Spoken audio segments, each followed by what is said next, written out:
ఈ వీడియోలో కనిపిస్తున్న పెద్దాయన తనకు ఓపుకున్నంతకాలం పనిచేస్తూ ఆ పనిచేసిన డబ్బులతో నా దగ్గర టిఫిన్ చేసేవాడు. ఇప్పుడు తన ఆరోగ్యం బాగాలేక పని చేయలేకపోతున్నాడు. ఇప్పుడు నేను అతనికి డబ్బులు ఇవ్వకపోయినా తిరిగి టిఫిన్ పెడుతున్నాను.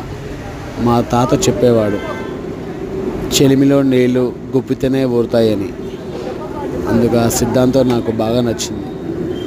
అందుకే పెట్టగలిగే శక్తి దేవుడు మనకిచ్చినప్పుడు నలుగురు సహాయం చేయడంలో ఉన్న తృప్తి మరెక్కడా దొరకదు. అందుకే చేతనైనంతవరకు డబ్బు సహాయం చేయకపోవచ్చు, కానీ ఆకలి తీర్చే సహాయం నేను ఎప్పుడు చేస్తూనే ఉంటాను. ఇప్పుడు మీ సామినేని.